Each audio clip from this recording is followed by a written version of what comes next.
Ngithami ligama lami ngingwakaDlamini.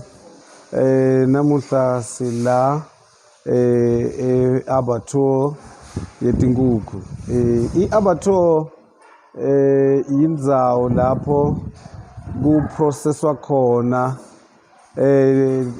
inyama tilwane ukuze tifike la sesitithola khona tisetitolo titsengiswa khona.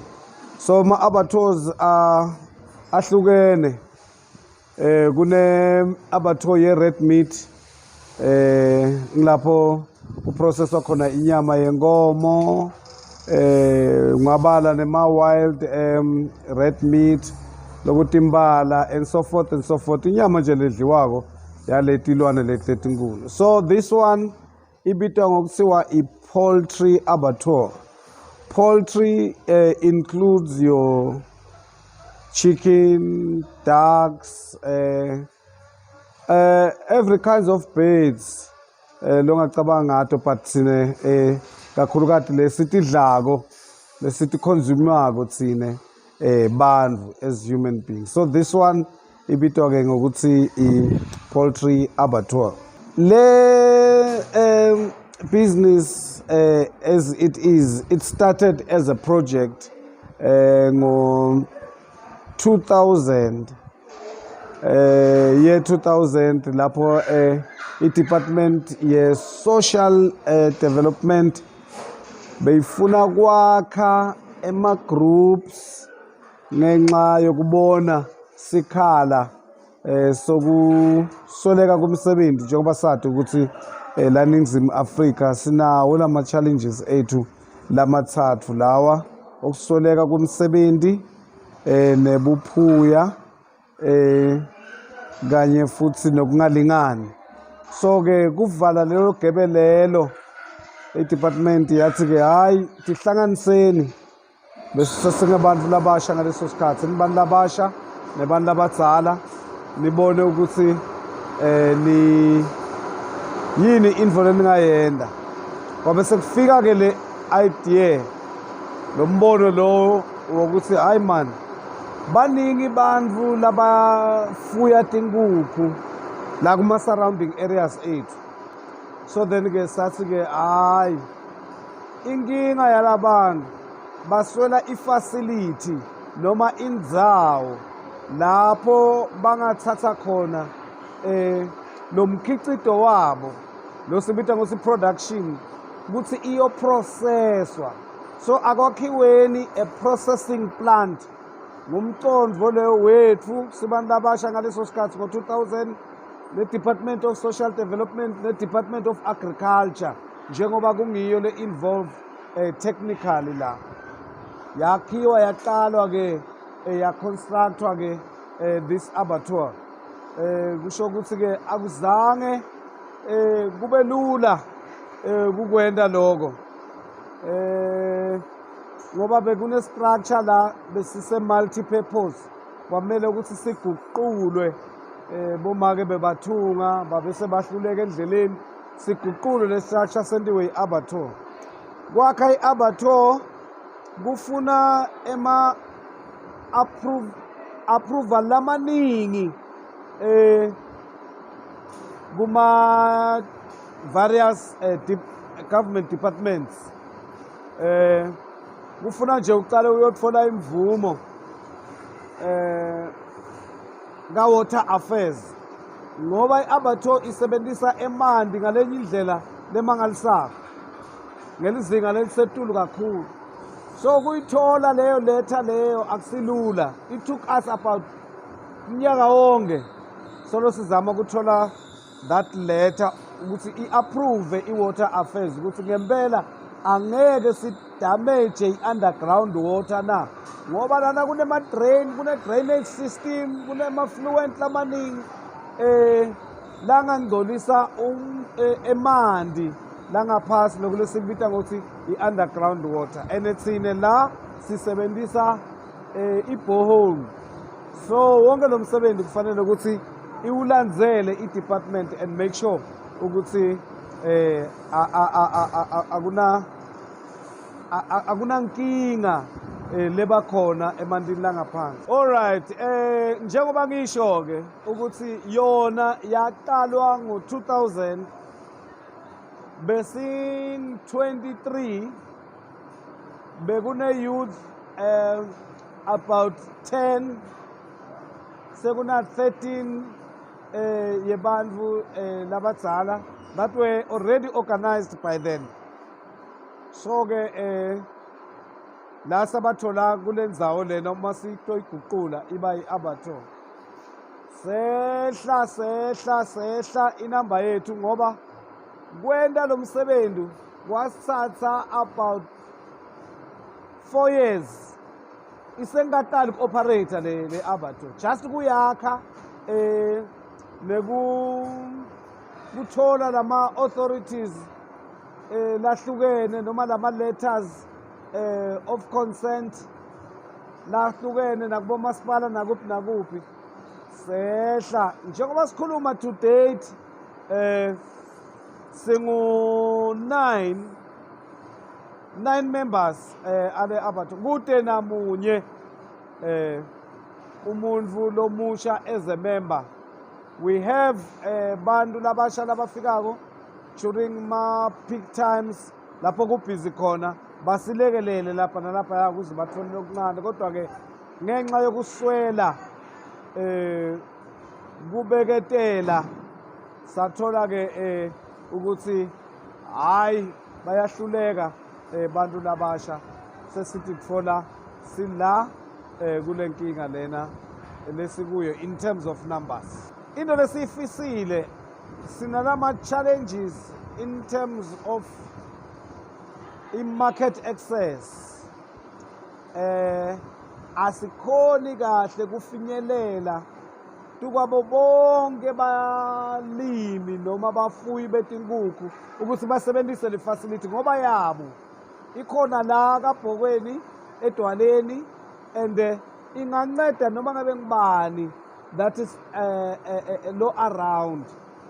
Tholakala sebantu labaningi babuya lebo Barberton banelwati kodwa abantu laba around la kaBhokweni nasembombela nemaphethelo abayadi lendzawo leyo. So sicela uma mhlambe ingakhona ukuthi ihambe isakateke, whether sine i-resource lesinayo kuphela i-word of mouth, site letinye tindlela ngoba silekha wona lama funds e-marketing. I-marketing is very much broad, iyabita asikhoni nokuya kubomsakato, sikhona kuyisakata, asikhoni nokungena kuleti ndzawo leti njengoba nisibona sesingenile kuma-social media. Sifuna ukuthi singene kuma-mediums lamaningi lahlukene so that bantu bayati this facility bakhone kuyisebenzisa. So ke uma mhlambe bantu bafuna lwati kahle ngale Abattoir ukuthi kwenzakalani, siyatholakala lapha ku cell phone number lethi 064 935 5797. Nitawukhuluma nami ke njengemphathi noma longu chairperson walena ndzawo babe Thami Dlamini, tamtfola kuyo le number le lekhona. So ma email address yami ithi Thami Dlamini @gmail.com. Thami Dlamini 57@gmail.com. Yes, ikulapho ke singatholakala khona kuma website ethu. Njengoba sesishito ke ukuthi si cooperative sisebenta under a Cooperative Act, we are registered as a company, sine certificate se cooperative. Besides sine certificate le regulator i-department ya-agriculture ku-veterinary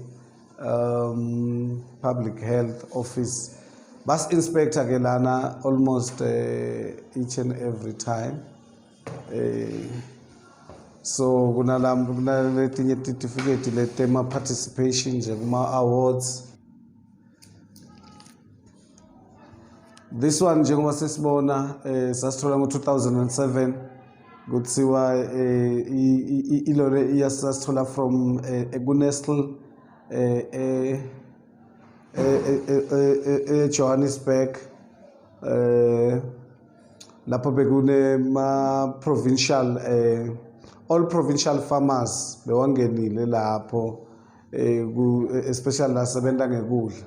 So tsine saphuma ke as the most promising project ngaleso sikhathi leso. So bakhona ke mhlambe laba la umhlanganiso bo number 1 and number 2 but nathi saphuma kuyo yonke iprovince. That means and besengabi ku full time operational ngaleso sikhathi. So but we managed to win this award yakaNestle. So yeah.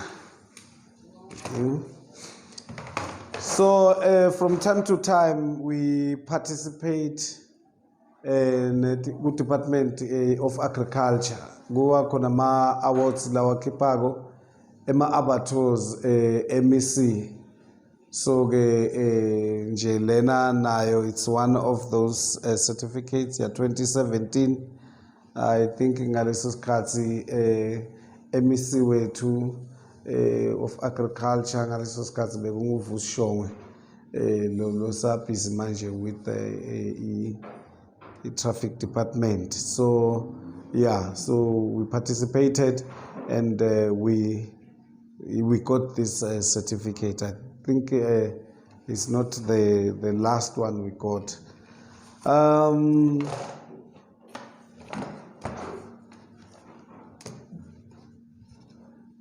This certificate is the certificate that we get annually. It just shows that we are a registered abattoir. So it's a registration certificate and they have to inspect ukuthi isase ku good condition in the abattoir before you get this certificate. That means it's like a driver's license uma uya mhlambe kulaba driver go. It's like yeah, it's to say you are authorized to operate as an abattoir. But sithola njalo ngeminyaka iyavuselelwa ngo-April we have to get another one masebacedzile nge-inspection. So this is a very important certificate that we get annually as ilona i-abattoir. Yeah, so cishe ngiloko nje ukuthi we are a legal entity and asi-operate phasesihlahla, asi-operate underground, sisemthethweni, we are a registered abattoir. So ke wonke umuntu lo isebenzisaka akayisebenzise ngokukhululeka athi ukuthi uma mhlambe abutwa ukuthi iproduct yakhe uyiprocess kuphi, we got the abattoir number lesingamniketa yona tsine so that even nakuma invoices ethu to prove each and every inspector, any inspector makafika afuna that information angayithola ukuthi hayi le abattoir siyayati leya isemthethweni is registered with the province. So yeah, ngiloko nje. So this is our office. Khona ke nema files lesi busy ngawo lesi operator ngawo ma business files lajwayelekile bo bank deposit, invoices, income and expenditure, petty cash. Schedule 9 Schedule 9 is a file lefuneka ku department njalo ukuthi si reportele ukuthi sislotharishe ngaki, si inspecte njani product yethu isase clean noma kunjani, sinema challenges kuphi in terms of technicalities aka agriculture bakhona ukus assista mhlambe ngokuthi si upgrade njani noma silungise njani uma mhlambe kunaleto inkinga lesisuke sinato ngaleso sikhathi. But nje anyway ngiwo ma legalities lesisebenza ngaphansi kwawo ezi-abattoir. Yeah.